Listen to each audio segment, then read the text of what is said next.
Strap yourselves in, everybody. This is gonna be a big show, probably too big, honestly. I don't even have time for the intro I'm about to do, but I'm gonna do it anyway, because today on the show, we've got deportations, we've got concentration camps, we've got healthcare. Actually, we don't, but with our revolution in Texas, maybe people in Texas soon will. We've got Oklahoma, or at least half of it, because it might get cut in half in the near future. We've got Ken Klippenstein, some great reporting on ICE and the lack of reporting that ICE is doing on people who are dying in its custody. And then in the final block of the show, we're gonna have Meanwhile in big news from Hong Kong, from Canada, from Sudan as well. So much to get to, so in fact, we are just going to jump into the big news of the day. Donald Trump has announced, sort of at the last minute, without any real fanfare, a massive change to immigration policy in the United States. And he did it, of course, on Twitter, tweeting, "Next week, ICE will begin the process of removing the millions of illegal aliens who have illicitly found their way into the United States." Who taught him illicitly? "They will be removed as fast as they come in. Mexico, using their strong immigration laws, is doing a very good job of stopping people long before they get to our southern border." My, how fast it changes from they're not doing anything and they're awful to they're doing a great job. Guatemala is getting ready to sign a safe third agreement. "The only ones who won't do anything are the Democrats in Congress. They must vote to get rid of the loopholes and fix asylum. If so, border crisis will end quickly." So let's start with the first part of that, because there's some issues there. And in fact, in this video, I'm going to be describing 5 reasons that this whole thing is dumb and bad and awful, and why our time is dumb and bad and awful. But first, that he is going to take just everyone who's come across the border and begin shipping millions of them away. The first issue with that is that what he's describing is illegal, and it's not complicated to see how it's illegal. All you have to do is go to, as you probably do periodically, US Code 1158 on asylum that says, under the section authority to apply for asylum, under the subsection in general, any alien who is physically present in the United States or who arrives in the United States, whether or not at a designated port of arrival, and including an alien who is brought to the US after having been interdicted in international United States waters, irrespective of such alien status, may apply for asylum in accordance with this section or, where applicable, section 1225B. I probably didn't need to read that part, you probably knew that. So the basic idea is that you cannot simply round these people up asserting that they have no right to be here. We have asylum laws in the US. They're incredibly clear, so incredibly clear that I even understood them. And so those people are allowed to apply for asylum. Now, that is why at the end of his tweet, Donald Trump implied that asylum needs to be fixed. But asylum is not broken, and asylum is not one of these loopholes that he talks about. It is a very important international law. We have our particular version here in the US, but there's forms of it all over the world for very important reasons, because parts of the world are chaotic for economic reasons, for military reasons, pretty soon for climate reasons, and we will need a system of asylum for seekers to go through. We have that right now. You cannot simply say that those people cannot apply for asylum and we're just gonna round them up in buses and ship millions of them across the border. So, number one, it's illegal. Number two, it's kind of shooting itself in its own foot. Large-scale ICE enforcement operations are typically kept secret to avoid tipping off targets. In fact, just last year, Trump and other senior officials threatened the mayor of Oakland, California with criminal prosecution for alerting city residents that immigration raids were in the works. So if you warn one city that ICE is coming in, there's criminal prosecution. What happens if you warn an entire country? I don't know, but I'll settle for him leaving office. But so illegal, shoots itself in the foot, makes it harder to actually do it because you're warning people that it's coming. Although we're gonna return in just a little bit to why he did it anyway, even though it's shooting itself in the foot. Number three, they don't have the manpower to do this or anything approaching anything like this, rounding up millions of people. In fact, ICE arrests in the US Interior have been declining in recent months because so many agents are busy managing the record surge of migrant families across the southern border with Mexico, as well as the fact that even if they weren't to have to do that, they don't have the manpower, they don't have a fraction of the manpower. So it's making promises that the actual workforce of ICE can't possibly do. Now, it's possible that he has plans to bring in workers from some other aspect of the federal government, perhaps the military or the National Guard, something like that. He might do that. That's the sort of thing that historically Republicans have been really concerned about. I remember Alex Jones talking about, Operation Jade Dragon or whatever it was in Texas, where they had National Guard exercises, and they believed that was the beginning of military law being imposed across the United States. So maybe they'll have to do that. If not, they just don't have the manpower to accomplish what Donald Trump is so casually saying that they're going to do. And in terms of it being casual, we turn to number 4, the fact that apparently nobody knew about this up until that tweet. So Phil Mattingly tweeted GOP senators on if they know what President Trump was referring to with those tweets. Senator Thune said, "I have no idea. I have not heard anything, nor has anyone else that I know of heard anything about this." Senator Blunt said, "Nope." So there you have 2 senior Republican senators with no clue what this actually is, how it's going to be done. And by the way, although they won't go on the record, if you do just a little bit of digging, you can find anonymous ICE officials talking to reporters and saying they had never heard of this either. So the senators who might have to defend this in the legislature don't know what's going on. The ICE officials are gonna have to actually put this random tweet into policy, don't know what's going on. So that's reason number 4. Donald Trump apparently thought of this, maybe in a chat with Stephen Miller, and that's all we know at this point. But number 5 is the big one, and it's the real story lurking behind all of this. Why announce this randomly in a couple of tweets? Why do it when it's illegal? Why do it when it's shooting itself in the foot? When you don't have the manpower to do it, when nobody knows that you were going to do it until it was announced? Well, it's because Trump is holding a rally tonight, actually, in Orlando, Florida, a key state in his re-election hopes. And more importantly, it is the formal beginning of his campaign for re-election. And that is what all of this about the deportation force is actually about. He has no idea, no more idea than I do, whether or not they could actually do this or how it would be done, how complex it would be, how expensive it would be, how much you would need the help of Republicans in the House and the Senate to defend it, whether the judges would actually allow it. All of these questions he doesn't have answers for. He only has an answer to one question: what do my supporters want to cheer for tonight in Orlando? And what they want is a ridiculous idea that he's gonna deport millions and millions of people, which is, by the way, what he said he was going to do the last time he ran for president. Now, thankfully, they haven't actually done it. Almost every aspect of immigration policy that he's touched between 2016 and now has been an absolute disaster, but so far it has not come to millions of people being deported. But that is what he's going to promise tonight in Orlando. He is going to get his followers riled up in a 2-minute hate where their xenophobia and how much they just despise people coming across the southern border will be channeled into support for Donald Trump. And that is what all of this is about. And so normally in a segment like this, I would end by saying, so it really sucks that he's apparently gonna be deporting millions of people, but in fact, I have to end with a question.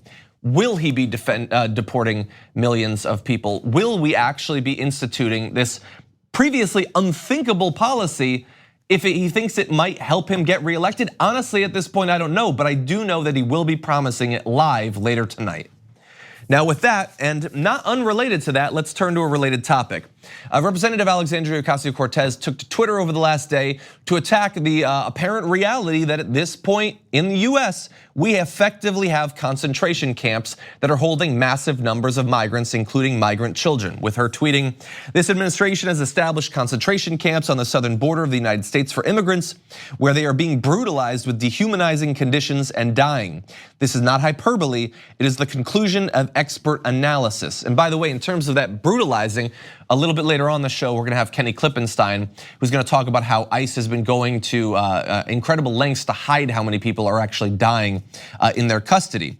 But those concentration camps are being established. We're gonna have some quotes from experts on concentration camps in just a little bit.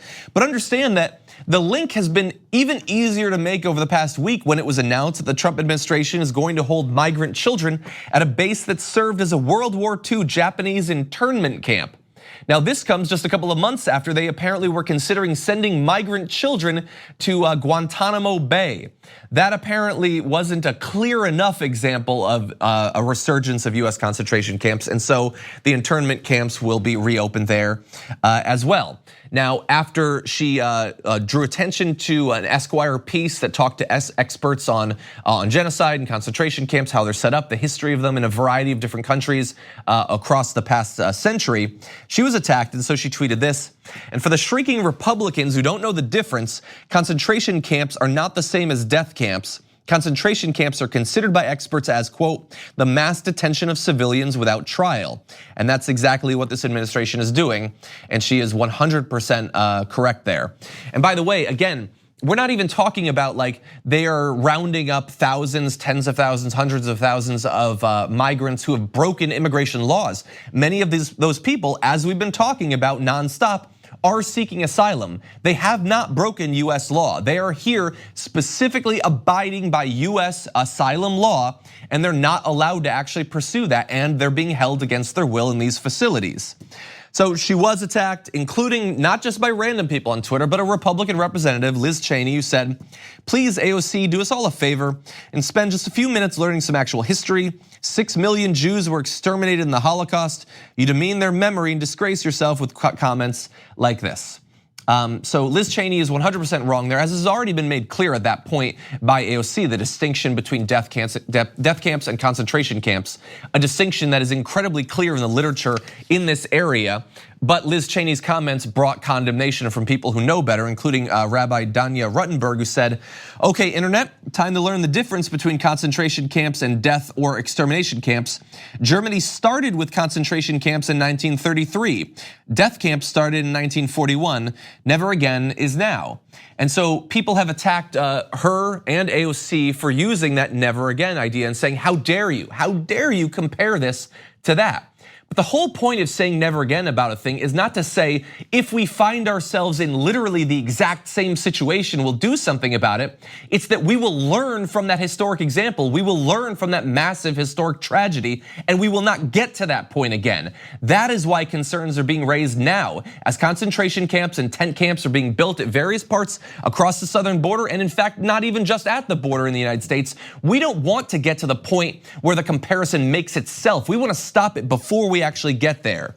And I just want to read one or two more quotes. One from Waitman Wade Bjorn, a Holocaust historian, who said, what's required is a little bit of demystification of it. Things can be concentration camps without being Dachau or Auschwitz. Concentration camps in general have always been designed at the most basic level to separate one group of people from another group. Usually because the majority group or the creators of the camp deem the people they're putting in it to be dangerous or undesirable in some way. That's what's happening now. It's everything to do with who those people are, not what they have done. If these were Canadians crossing the border to apply for asylum, they would not be held in concentration camps. It is only because they're coming from Central and Latin America and Southern America. That is the only reason that they're being held in these conditions. And in fact, in even more cruel conditions than what's described right there, because we already know that their policy is to scare people from coming across the border. Terror is baked into the DNA of the policy that we're seeing right now. And again, just one more quote from the Esquire piece, which by the way you should read, says, not every concentration camp is a death camp.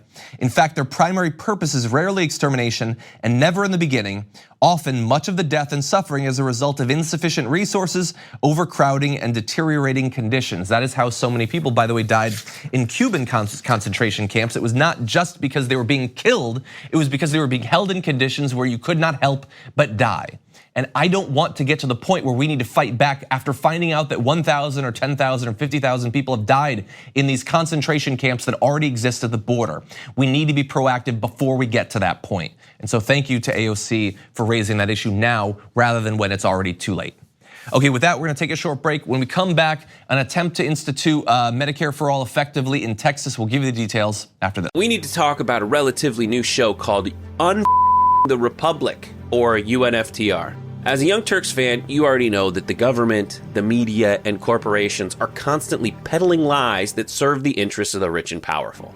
But now there's a podcast dedicated to unraveling those lies, debunking the conventional wisdom. In each episode of the Republic, or UNFTR, the host delves into a different historical episode or topic that's generally misunderstood or purposely obfuscated by the so-called powers that be. Featuring in-depth research, razor-sharp commentary, and just the right amount of vulgarity, the UNFTR podcast takes a sledgehammer to what you thought you knew about some of the nation's most sacred historical cows. But don't just take my word for it. The New York Times described UNFTR as consistently compelling and educational, aiming to challenge conventional wisdom and upend the historical narratives that were taught in school.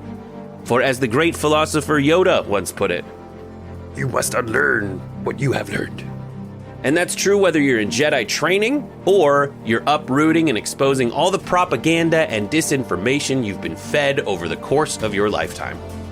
So search for UNFDR in your podcast app today and get ready to get informed, angered, and entertained all at the same time.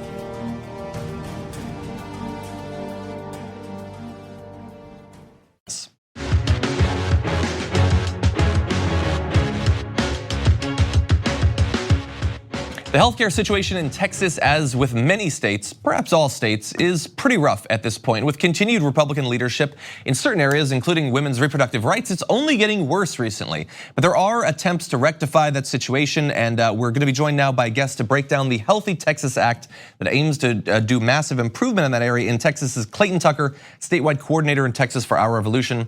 Clayton, welcome to the show. Thanks for having me. Glad to have you on. So describe for us the Healthy Texas Act. What is it about, and at what stage in the progress of this bill are we currently at? So the Healthy Texas Act, or as we like to call it, Medicare For Ya'll, and y'all means all, it's a statewide single payer bill.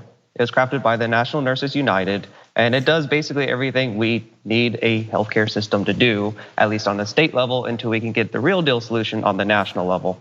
So it covers postnatal, it covers emergency transportation, and really just everything we need. Where we're at in the bill now, the Texas session has ended, which is both a blessing and a curse because they can't do any more damage, but we also can't get the bill to go any further this session. We did go pretty far this session. There are several bills like this throughout the states. There's California, Illinois, Maine, Maryland, Iowa, Florida, and Texas. And so far, to my knowledge, Texas is one of the few, if not the only, that has gotten a hearing on the bill in committee. Now, what we are doing currently, because this is a long haul fight, we are going to county commissioners and county judges. We have calculated with the Center for Public Policy Priorities, a think tank here in Texas, about how much Medicare For Ya'll will save counties. The county budget, for instance. So, a lot of roads are crumbling, a lot of bridges are crumbling, and a lot of schools are underfinanced. So we're going to county commissioners and county judges like, look, this will help y'all. And we got a really big endorsement I think last Wednesday from the South Texas County Judge and County Commissioner Association, representing about 45 counties, both Democrat and Republicans, and they chose to unanimously endorse our Medicare For Ya'll plan. Okay, well that's certainly good for the future of the bill. And really fast, if you could just remind me, I lived for quite a while in Texas, but I'm trying to remember, you said that the legislative session had just ended. They only serve for a small percentage of the time, correct? Correct, it's about 60 to 90 days. That's the normal session, so basically at the very start of the year till end of May, essentially. Okay. Yeah, and the only really important business that government has to deal with is generally in the first quarter, so that should be fine. That's not an issue at all. What could possibly go wrong? But that gives you quite a bit of time to organize around the bill. I am curious, you mentioned how there's state level action like what you're pursuing and there's federal action. We've had a lot of conversation in the past year about Medicare For All as a possible nationwide plan. Has that conversation nationally helped your state level effort to get people in Texas to sign on to this plan? Yes, well, as recent polling has showed, I believe it's 82% of Democrats, about 2/3 of Republicans, 2/3 of independents, and about 50% of Republicans support Medicare For All. So that's one of the reasons we frame Healthy Texas as Medicare For Ya'll, and we're pushing it at the state level to popularize it. And we do tie it very closely to the national legislation, and we kind of help each other, both the national and the state legislation kind of help each other, boost each other up. Okay, so you've got polls there, and you've talked about going to different counties and talking to people there. In terms of actual legislators on the Democratic side and the Republican side, has there been much interest in pushing for this during the next session? There is growing interest in this. So the bill was led by Representative Gina Hinojosa, fabulous representative, and we also have, I believe there's 3 other co-sponsors for the bill this time around. Though we had a lot of people who were interested, but we couldn't get to commit this time around, which is fine. We'll get them next time. And basically, we are going to be using this as a way to look, these representatives did or did not support. They were or were not supportive this time around. Healthcare is one of the most popular issues, at least in the state of Texas. I believe probably nationally so as well. Mm-hmm. So we're going to use this to push our representatives like, hey, if you want to be reelected, you really should focus on this, and look how far we've come and look how popular these ideas are. And you mentioned the money that could be saved for governments in the county level. I imagine overall in Texas it would be significant. But for individuals, if this plan were put into effect, what sort of economic impact would it have on people in Texas? It would be pretty drastic in a very, very good way.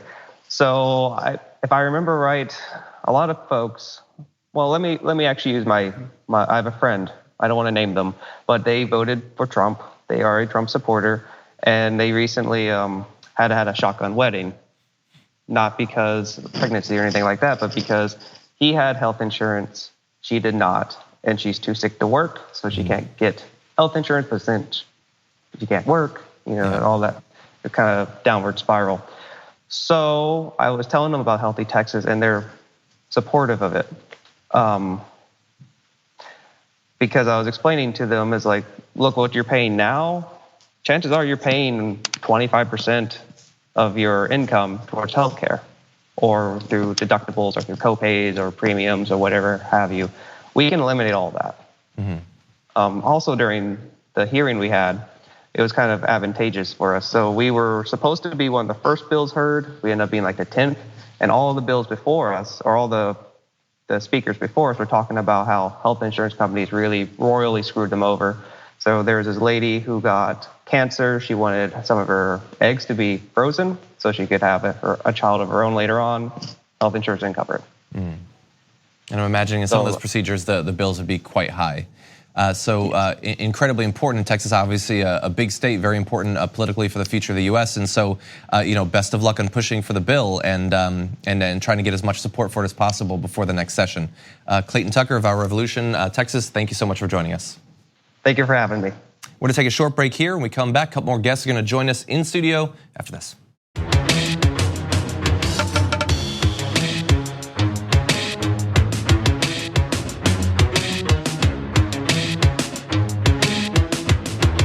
The future of an entire state might rest on a murder case from well over a century ago. This is not the sort of story that we normally talk about on the show, but it is fascinating. So I'm very excited to welcome in studio Rebecca Nagle, journalist and host of Crooked Media's This Land podcast. Thank you so much for having me. And so This Land, tell people the basic pitch of what story you're gonna be telling about in the 8 episodes of the podcast. Yeah, so This Land follows a Supreme Court case that has really high stakes. So what's at stake is the treaty territory of 5 tribes in Oklahoma and about half the land in the state.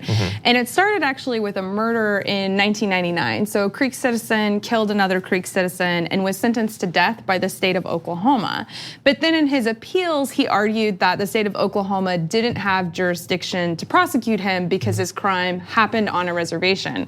Oklahoma says that reservation no longer exists, and so now that's the question that the Supreme Court is weighing, and it's gonna come out with a decision any day now, as early as Thursday. And so that sort of defense, has that been used before? It sounds like it would be this really unusual circumstance, but it's not unusual for local governments and for state governments to not respect tribal territory, or for there to be a conflict between what the tribe asserts as their land and what the state asserts as their land. And so, so this case, while it's really unique, we see that in Indian country a lot, where maybe like the local government or the state government doesn't respect the treaty territory of the tribe. Okay, and so you talked about this topic or aspects of this topic back in 2018 in an op-ed at the Washington Post, which is again fascinating. For people who might not have read that, what's the basic idea of how much is at stake? Yeah, so for me personally, my family members were treaty signers, and so they actually signed the treaty that brought my tribe to Oklahoma and is now part of the land that could be determined by this case. And so they were actually assassinated for signing that treaty, and so it's a family story that has been handed down to me. And so personally, what's at stake for me in this case is the sacrifice that my own family made. And so, if the Supreme Court rules and affirms not just Muskogee Creek Nation, but the reservations of all of the 5 tribes who are wrapped up in this case, it could be the largest restoration of native land in US history. So before we turn to what it might look like if it was restored, let's talk about how it was originally taken, because you described that in your op-ed.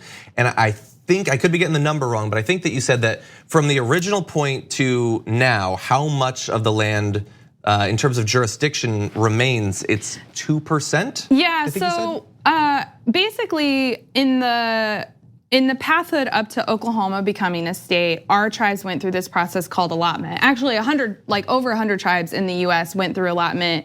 It happened in the late 1800s, and basically tribes lost 2/3 of our land base during this time, but it's not covered in history books. But basically what the US government did is they divided up our communally owned tribal land and then assigned each little plot to an individual tribal citizen. But then after a while, they really wanted white people to be able to settle that land, so they allowed white people to come in and purchase it. But what ended up happening is that most of the land was taken, some by sale, but a lot by swindle and by cheating and by outright theft. And so after 100 years of the legal status quo that allotment set up, only 2% of that land within Cherokee Nation is still recognized by the state of Oklahoma as Indian country. Yeah, that process was fascinating. That you basically remove the communal power and authority and make it up to individuals who can be more easily swindled out of their land. Yeah, and we're targeted by really, people could be assigned a white guardian who could lease or sell their land. It could be taken over by squatters. The whole system was basically designed to give the land to individuals, but then to make it easy for white settlers to take. Okay, so let's talk about the future. Is Oklahoma going to get cut in half? So when will we know, and what is it looking like might happen? Yeah, so I think it's important to say, will the state of Oklahoma be cut in half? What will happen if these reservations are affirmed is that, reservations exist all over the country, and city governments and state governments in most of the states west of the Mississippi, and city states and state governments operate side-by-side reservations all the time. So half the city of Tacoma is a reservation, basically a suburb of Seattle, medium-sized city. A third of the state of Arizona is reservation land, and those are places that function just fine. So the sky isn't gonna fall down. It's not gonna redrop the map of Oklahoma. Oklahoma will just be like other states that have reservations within their borders. And because tribes actually have very little jurisdiction over non-native people on our reservations, for non-native people living in Oklahoma, not much in their day-to-day life is gonna change. What it really does is protect the sovereignty of our tribes and really allows our tribes to maintain our self-governance and maintain our sovereignty over our land. And so if this does happen, you described it as it would be the largest repossession of the land that was taken. Yeah. And I think it's important. Our tribes say that our reservations were never disestablished by Congress, and so this has always been our reservation land. But Oklahoma doesn't recognize that, and so what the Supreme Court basically could do is make our state recognize what we've always known is true. Yeah, and is there the possibility that this sort of situation could happen in other states? Yeah, like I said, there are, there was a really similar case that came out of Nebraska that was decided by the Supreme Court just 2 years ago. It was a smaller area of land, but it was a similar thing where the local government said, this hasn't been the tribe's land for this long. They can exercise their jurisdiction here. This doesn't belong to them. And the Supreme Court said, actually it does. And basically the same question that's being presented by this case. So it'll be really interesting now that we're talking about more land if they stick to the same principles. Okay, and so for people who want to listen to the podcast, find out all that's happening, could you tell them about where they can find it? You're 3 episodes in now. Yeah. If people want to catch up, they can find it at thislandpodcast.com or anywhere you get your podcasts. So Apple Podcasts, Stitcher, Spotify, all those places. Okay, well, a fascinating case. We're certainly going to be interested to see how it ends up going, and you can find out by listening to the podcast. Rebecca Nagle, thank you so much for joining us. Yeah, thank you for having me. Thank you. We're going to take a short break here. We come back. Ken Klippenstein of TYT Investigates is going to be joining us. He had some really fascinating reporting on ICE hiding the deaths of people in its custody. We'll talk about that on the other side of this break.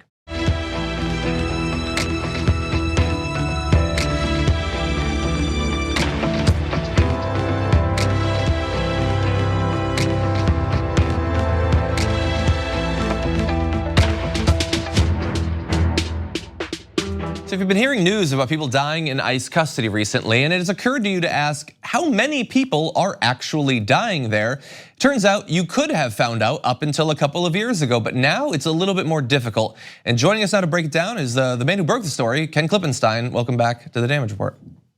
Hey, good to be with you again. Good to have you here. So your most recent story actually has to do with a website that up until recently logged deaths in ICE custody. Can you tell us about it? Yeah, so what's interesting is the deaths that they logged went all the way back to the founding of the institution of ICE. And I want to remind viewers that ICE is very young. It's not, like a lot of federal institutions we have going back to, at least World War II. ICE was a post 9/11 institution founded in 2003 under George W. Bush. In largely in response to the attacks. And so the deaths that had been included on the list went all the way back to that year, the year of the founding, and then it ends. The last death listed is in I believe it was May of 2017, and of course Trump was inaugurated a couple of months before that, and that's when the listings end. So interesting and perhaps not coincidental. Have ICE officials been forthcoming with why this list is no longer being updated? Well, that's what was surprising me. It was such a simple question. I mean, I would expect at least some sort of boilerplate response, like, "Oh, maybe you can find it in the news or find it up in our archive." They had no response. So your guess is as good as mine, unfortunately. So I guess I'm curious, would it be possible to use like a Freedom of Information Act request to find out if there had been emails? Like, were they directed to shut this down from outside of ICE? Would be my suspicion, but I don't know exactly how you'd go about finding that out. Well, what's strange, the page itself doesn't even have an explanation. I do a lot of FOIA work, and I look at a lot of different agencies, and typically, when they stop doing a long-standing practice like that, maybe it's for nefarious reasons, but they'll at least offer some kind of like self-serving explanation. Kind of like, it was too time intensive or something. It just doesn't say anything. All it says is it just has the last post, and then it has a list of dates. It says data from blah, blah, blah to 2017, and just nothing. So I want to get into how consequential this is. I mean, I know it would be easier to answer this question if the website was still being updated, but do we have any idea since the middle of 2017 how many people should be on that list but are not?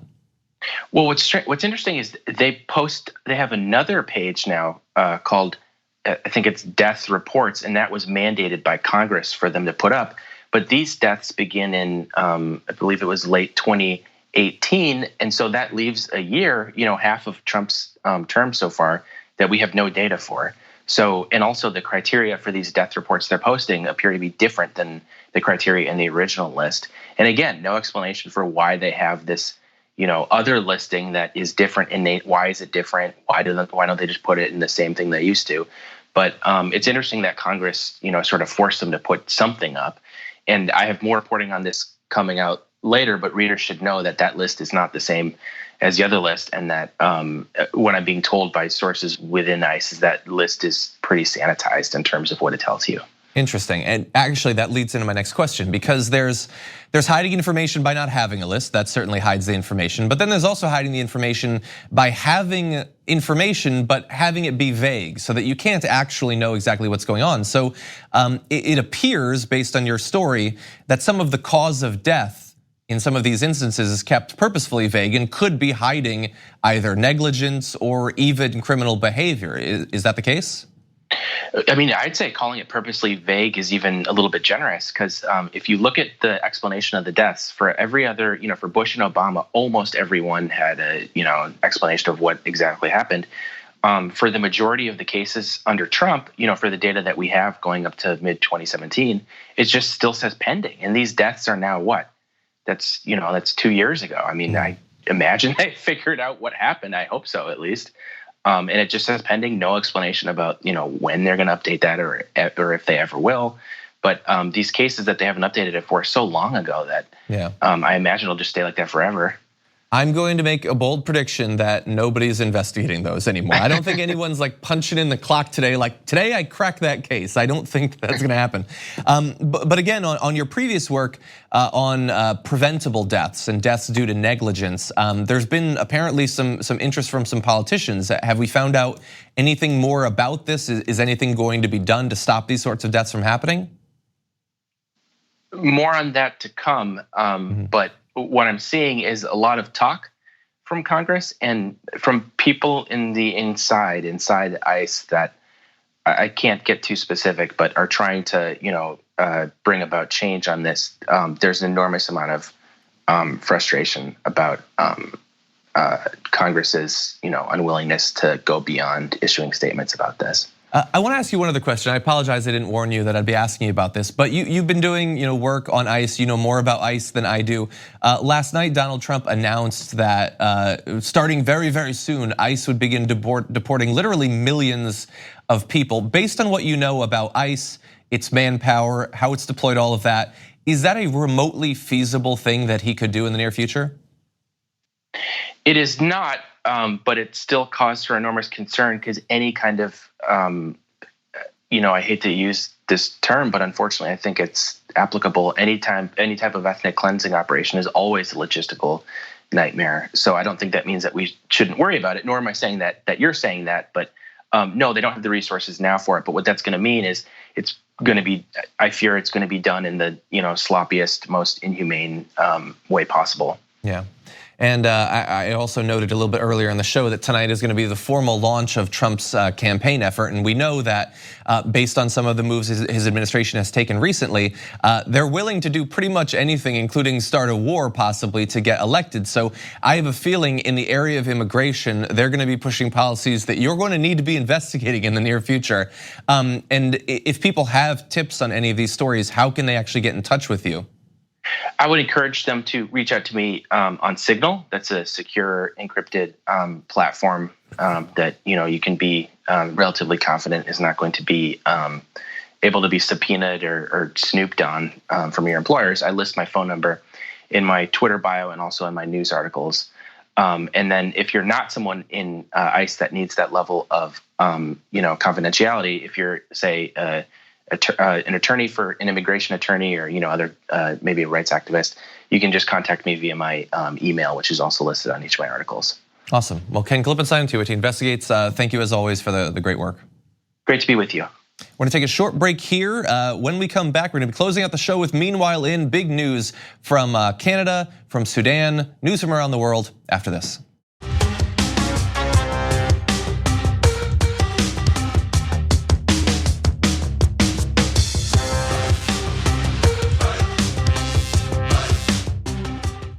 Here in America, they're just falling apart. I don't know how much longer we're going to last, but we're not the only country in the world. And so we turn to Meanwhile In.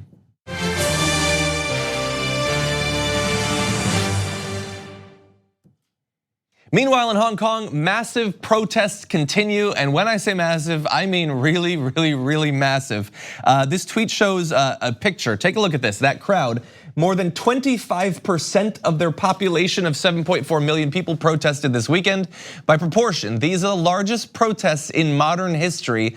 Absolutely stunning. And so, yes, by proportion, massive historically, obviously, but just in terms of getting millions of people together, not once, but multiple nights, going through multiple weeks, is an absolutely amazing effort that we have seen very, very rarely, even in populations that are much larger, like the effort against the Iraq War. There was the international climate protests. Like, to have that happen in one small area is truly amazing. And so I want to talk just a little bit about the progress there. There's a bill that we're going to give you the details of. The population is very worried about the implications in. There has already been some progress with word that the push for the bill to be put out is currently suspended. The protesters are not satisfied with that and they want the bill to be shelved permanently. But let's talk about it. The suspended bill would have allowed Hong Kong officials to extradite wanted criminal suspects to stand trial in mainland China. The reason that's so controversial is that Hong Kong is meant to have a criminal justice system that's independent from China. Critics of the law fear that the extradition law would be abused by Chinese authorities to suppress political dissent and would dramatically curb Hong Kong's autonomy from the mainland. And so the reason that's important, I might get the date wrong, but there's effectively supposed to be a different system in Hong Kong until I think 2047, where they have much more autonomy in exactly these sorts of areas. And while the actual letter of the law seems limited, specifically, the worry is that it could be widened and political dissidents and things like that could start to fall under its sway. Let's talk a little bit more about the protest that's getting the progress that it already has. Estimates of turnout on, this is last Sunday, range from hundreds of thousands to over 1 million. If the number of protesters did in fact exceed 1 million, that would mean that this Sunday's protest was roughly as large as the first major protest against the bill last Sunday, which is a show not only of the passion behind this effort, but its durability and its stability as well. There's some great, if you take a look at the past couple of days, there's this viral video of the crowd parting in amazing fashion for an EMS vehicle that was moving through the area. And one protester tragically died while hanging a flag, and the memorials, the sort of organic memorials for that individual in the protests as they continue have been really inspiring as well.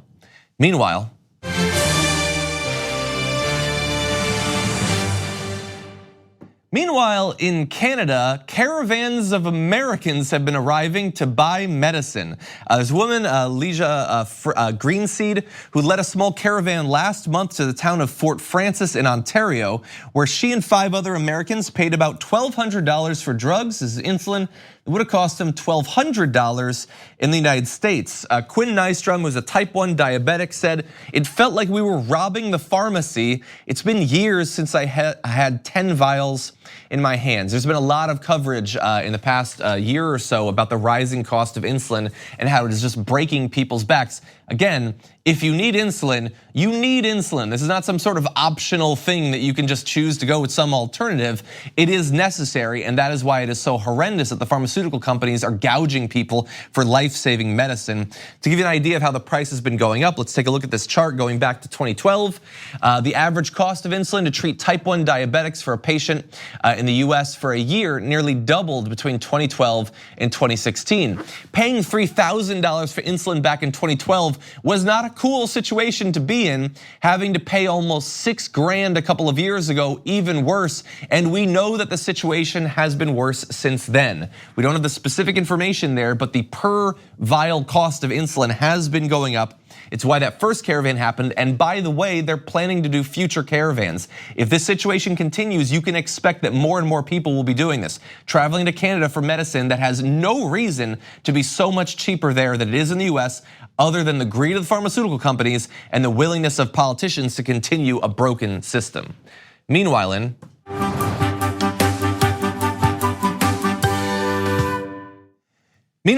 in Sudan, the situation is growing even more tense and violent and dangerous than it was previously. And we're talking about a situation that has already claimed the lives of well over 100 people, regardless of who you talk to, unless you talk to the government, because they apparently are lying about how many people have actually been killed.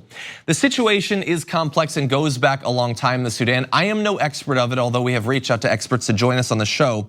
But there is progress in the situation that I want to at least briefly cover. And that is that protest leaders just yesterday said that they had begun a revolutionary escalation to pressure the Transitional Military Council to hand over power to civilians and condemn the crackdown on a sit-in camp earlier this month. Protest leaders have called for nighttime demonstrations and marches in the capital of Khartoum and elsewhere in the country. So effectively, you had a longtime autocrat who was eventually ousted. That seemed like a good development, but the actual process of the transition has been taken over by the military. People living in that country incredibly worried about what that could result in. And if you've looked at military transitions of power in the past half century or so, it generally doesn't end very well. So I understand their concern. That has led to massive protests that have unfortunately led to the deaths of many people involved in those protests. Thousands of demonstrators who had camped outside the army headquarters in the capital for weeks were violently dispersed by gunmen and military fatigues back on June 3rd, leaving dozens dead and hundreds wounded, according to doctors and witnesses. And so far, to give you an idea of how horrendous this crackdown on peaceful protesters has been, at least 128 people have been killed since the June 3rd crackdown, the majority on that day, but again, many people since then. This is according to doctors linked to the protest movement. So So gunmen apparently affiliated with that movement were dispatched to attack these protesters. By the way, afterward, scores of bodies were found dumped in the Nile following the crackdown. So not only were these people gunned down, but an effort was made to hide the evidence by dumping in incredibly callous fashion the bodies of literally dozens and dozens of people into a river that had to then be found. So we're gonna continue to watch the situation. We're gonna try to bring in some people who are experts on Sudanese politics and reporting in the very near future, but a very dangerous situation that could become violent once again in the near future. So with that, that's unfortunately all the time that we have. Thank you to everybody who's been leaving reviews. We'll read some in future episodes. Thank you for watching. We'll be back tomorrow.